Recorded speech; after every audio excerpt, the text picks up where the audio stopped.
आपण सध्या आहोत वेरगाव या ठिकाणी. मित्रांनो, या ठिकाणी भव्य दिव्य असं श्री आई एकविरा देवी केसरी 2025 हे मैदान संपन्न झालं. आणि मित्रांनो, आम्ही मैदानातून निघाले नसताना मैदानाचे जे आयोजक आहेत त्यांचं घर मैदानाच्या कडेला होतं. त्यांनी आम्हा सर्वांना चहा पाण्यासाठी एक 5 मिनिटं होईना गोठ्यावरती या चहा पाण्यासाठी आमंत्रित केलं. आणि त्यांच्याकडनं अशी जुनी माहिती खूप म्हणजे सुंदर अशी माहिती मिळाली. त्यामुळे एक छोटीशी मुलाखत दादांची घेतोय आपण. दादा, तुमचं नाव? माझं नाव संदीप मारुती देवकर. गाव कोणतं? वेरगाव एकविरा मावळ. बरं. आज जे मैदान झालं आई एकविरा देवी केसरी 2025 हे तुमच्या सर्व ग्रामस्थ वेरगाव बैलगाडा छकडी संघटना यांच्या सर्वांच्या सहकार्याने झालं. आणि पर्व हे आमचं पहिलंच पर्व होतं. अतिशय सुंदर मैदान झालं दादा. तर काय सांगाल, आज सगळ्यांना चहा पाण्यासाठी एक 5 मिनिटं कळणं तुम्ही सगळ्यांना खूप आग्रह केला, त्यामुळे सगळे एक 5 मिनिटं आले. मैदानाच्या अवघं 200 मीटरचं अंतर असेल, चिटकूनच आहे मैदानाला. आता खरं सांगायचं तर मैदान रिपोर्टवाले तुम्ही स्वतः मला प्रत्येक मैदानावर भेटतात, प्रवीण घाटे पण भेटतात. पण योगायोग म्हणून हे मोरे सर, घाटे आणि मैदान रिपोर्ट आहेत, तिन्ही मिळून त्रिकूट एकत्र आलं. आणि आमचं नशीब म्हणायचं किंवा आमच्या देवीची पुण्य आहे की यांचा पाय आमच्या आज गोट्याला लागला, हे आमचं भाग्य म्हणायचं. कशा पद्धतीने आज मैदान झालं? बैलगाडी मालकांनी कसे सहकार्य केलं? तुम्ही एक आयोजक आहे, तुम्हाला कसं सहकार्य? बैलगाडी मालकांनी जेवढे आमच्या अपेक्षा होती त्याच्यापेक्षा जास्त प्रमाणात आम्हाला सहकार्य केलं. आणि मैदान आल्यानंतर सुद्धा आम्हाला वाटलं नव्हतं की आमचं 50 फेऱ्याचं आपलं 54 फेऱ्यांचं मैदान आहे की एवढं लवकर उरकन. पण दोन्ही समालोचक आम्हाला चांगले लागले. झेंडापंच सुद्धा आम्हाला मुलांनी माहिती चांगले लागले. त्याच्यामुळं आमचं मैदान हे वेळेत आणि उजेडात फायनल झाला. निकाल पण फायनलचा अतिशय उत्तम व्यवस्थित देण्यात आला. तर काय सांगाल, आता तुमच्या दावणीला कोणती कोणती बैल आहेत दादा? आता आमच्या दावणीला हा आमचा पिस्तूल 16-16 आहे. हा कुमारी श्रीशा संदीप देवकर, नवनाथ चेट्रासाळे, एकविरा मावळ या नावाने पळतो. आणि त्याच्याच बरोबर आता आम्ही दुसरा एक फोन तयार आदत याचं नाव फायर 16-16. पिस्तूल, आम्ही ज्यावेळेस चहा घेत होतो त्यावेळेस तुम्ही आम्हाला पिस्तूलची एक आठवण सांगितली. काय सांगाल पिस्तूलच्या आठवणी संदर्भात? काय त्याच्या आठवणीत त्यांनी कुणाकुणाला ट्रेनिंग दिलेलं आहे? आता पिस्तूलचं जसं ट्रेनिंग द्यायचं म्हणलं तर पिस्तूल वैयक्तिक कुणाच्या गाळ्यात पळून शिकलेला नाहीये. तो वैयक्तिक त्याचा तो शिकलेला किंवा त्याला कोणी शिकवलं नाही, यांनी त्याला कोणी शिकवलं नाही. त्याचं आदतमध्ये तो मावळ मुळशी आदतमध्ये आजपर्यंत त्याची गाडीच मिली नाही मावळ मुळशीमध्ये कोणालाच आदत असताना. आणि त्याच्यानंतर ओपनला आता भोर भागात झालं, मावळ मुळशीमध्ये झालं. मावळमध्ये तर शक्यतो भरत नाही, पण मुळशी आणि भोर भागात इथं आम्ही कंटिन्यू गुलालात राहिलेलो आहे. आतापर्यंत कुठल्या मैदानामध्ये तुम्ही गुलाल केलेला? कुठे बक्षीस पटकवलेली आतापर्यंत? भोर भागामध्ये मैदान झालं होतं 2023ला, काय बोलावडे केसरी, तिथं 1 नंबर केला. मुळशीचा हरण्या होता आणि पिस्तूल. त्याच्यानंतर परत भोर भागात दुसरं मैदान झालं त्यांचंच, आयोजक सरपंच केसरी, तिथं 2 नंबर केला होता. आता काय अडचण काय येते तुम्हाला? आता अडचण अशी होती की आपल्या गाड्यात जे पळालेत आज मस्त त्यांचा बैल जरी कमी पळतोय, आपला त्याच्यापेक्षा जास्त पळतोय. पण त्यांना जर आपण फोन केलं तर ते एकच म्हणतात, तुमचा बैल गुलालात नाही, आता तुमचा बैल कमीच पळतोय. अशी भरपूर कारण देतात.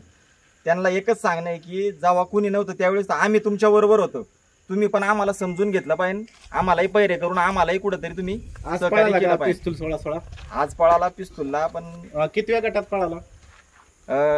23 मध्ये 5 नंबर तासावर. मित्रांनो, सुंदर असा पळाला आणि त्याचा पैरेकरी पण खूप सुंदर होता.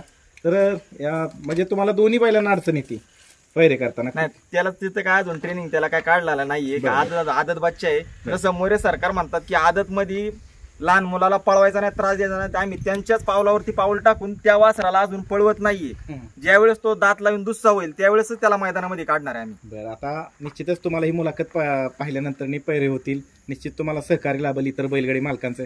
आज हे 2 रत्न समालोचक आहेत, महाराष्ट्राचे बुलंद आवाज म्हणून ओळखले जातात. अतिशय सुंदर असं आई एकविरा देवीच्या मंदिराच्या पायथ्याला मैदान संपन्न करून दाखवलं. यांच्या नावावरती हा बैलगाडी शर्यत क्षेत्रातला इतिहास लिहिला गेला की या दोघांनी इथं समालोचन केलं होतं, सूत्रसंचालन केलं होतं. काय सांगाल याच्याविषयी? सूत्रसंचालन प्रवीण घाटे यांचं आणि त्यांच्याबरोबर त्यांना प्रवीण घाटेंचं गुरु म्हणलं तरी चालतील सुनील मोरे सर. गुरुचे नाही तर आमच्या बाईटच्या ह्याच्यात त्यांनी अतिशय उत्कृष्ट असं दोघांनी समालोचन केलं आणि मैदान आमचं आहे ना, जे दुसरं जर समालोचन असते कोण तर त्यांनी वेळेत आणि उजेडात फायनल नसते घेऊ शकले. पण मोरे सरकार आले, जसं मला कळलं की प्रवीण घाटे बरोबर दुसरा त्यांचा सहकारी मोरे सरकार येतोय, त्यावेळेस मी म्हणलं की आपलं भाग्य की आपल्या पहिल्याच मैदानाचं पहिलंच पर्व आहे आणि मोरे सरकार आपल्या मैदानाला येतात. पुढच्या वर्षी आम्हाला तुमच्या समस्त ग्रामस्थांच्या वतीने पुन्हा एकदा अशाच पद्धतीचं आयोजन नियोजन आणि पर्व दुसरं पाहायला मिळेल का? पुढच्या वर्षी याच्यापेक्षा अतिशय उत्कृष्ट पद्धतीचं आपलं मैदान होणार आहे. बक्षीस स्वरूपात सुद्धा वाढ होणार आणि जे काय अडचणी आम्हाला आता ते खाली जे बॅरिकेड मध्ये 8 नंबर तासावा 9 नंबर तासावा आणि 1 नंबर तासावा जे पब्लिक आतमध्ये जात होतं, तर पुढच्या मैदानाला आम्ही खालून तर शेवटपर्यंत पूर्ण बॅरिकेड करणार, जेणेकरून पब्लिकचा त्रास गाडी मालकाला होणार नाही. धन्यवाद दादा. मित्रांनो, आता जाता 2 शब्द घेऊयात मोरे सरकारच्याकडनं. मोरे सरकार काय सांगाल, मैदानाच्या विषयी काय सांगाल आणि त्यानंतर पिस्तूल 16 विषयी थोडंसं सांगा. पहिल्यांदा मैदानाविषयी सांगतो. या भागातलं 3 फेऱ्याचं जर मैदान म्हणलं तर इथं गेल्या वेळेला बिंजोडचं मैदान एक टॉपचं मैदान झालं होतं. त्यावेळेला माझा योग या मैदानाला यायचा झाला होता. त्यानंतर आज 3 फेऱ्याचं मैदान इथं आयोजन केलं होतं. सुंदर असं मैदानाचं आयोजन नियोजन आणि मध्यभागी पडल्यामुळं मुंबईचा भाग, पड्याला घाटातला भाग आणि वरचा आपला राहिलेला वरचा 3 फेऱ्याचा भाग, या सगळ्यांचा मिलाप इथं झाला आणि सगळी महाराष्ट्रातली सगळी बैलं जी नामवंत बैल होती ती बैलं या मैदानासाठी उपस्थित झाली आणि सुंदर असं शिस्तबद्ध मैदान पाहायला मिळालं. कुठे या ठिकाणी या मैदानाबद्दल या ठिकाणी असं वाटलं नाही की बाबा कुठकडे तरी जे निकालाबाबत या ठिकाणी निकालाला काही मैदानला असं होतं मोठ्या मैदानला की ज्यावेळेला गाड्या पुढे अंतिम रेषेवरती येतात त्यावेळेला पब्लिक या ठिकाणी पुढे येतं आणि त्यामुळे गाड्यांच्या वरती या ठिकाणी अन्याय होतो. तसे या मैदानात कुठल्याही प्रकारे पाहायला मिळालं नाही. सुंदर असं मैदानाचं आयोजन नियोजन केलं, त्याबद्दल आमच्या वतीने या ठिकाणी तसेच बैलगाडी मालक, चालक, सर्व शौकीन तसेच अखिल भारतीय संघटना यांच्या वतीनं समस्त ग्रामस्थ मंडळ विहेरगावकरांचं मनपूर्वक धन्यवाद. आणि सांगायचं जर या बैलाबद्दल जर सांगायचं जर म्हणलं, मी हा पहिल्यांदाच बैल बघतोय, परंतु त्यांच्या या ठिकाणी मोबाईलमध्ये पाहत असताना या ठिकाणी तो बैल कोणाकोणावर पळला त्यांनी मला दाखवलं आणि त्या बैलाचा संघर्ष आणि तो इतिहास थोडक्यात मला कळाला. मी आवर्जून सांगतो की मी समालोचक नंतर पहिला बैलगाडी मालक आहे. मालक असताना मला सुद्धा या ठिकाणी पैरे करत असताना इतकी अडचण येते की भयंकर अडचण येते. फक्त बैलगाडी मालकाने थोडंसं समजून घ्या, जो आपल्या दुःखात सामील झालाय, म्हणजे ज्यावेळेला आपला थोडासा कुठेतरी कमी पडतो त्यावेळेला त्याने आपल्याला बैल दिलेला आहे. फक्त ते या ठिकाणी दिवस तुम्ही विसरू नका. ते दिवस जर तुम्ही विसरला तर तुमचाही कार्यकाळ आपल्याकडे म्हणजे टिकून राहत नाही. हे जवानी म्हणतात का, जवानी 4 दिवसाची, तसे या बैलगाडी क्षेत्रात आहे. त्यांनी तुम्हाला मागं बैल दिला, फक्त तुम्हाला आता त्यांना या ठिकाणी थोडासा पडता काळ म्हणलं तरी चालेल.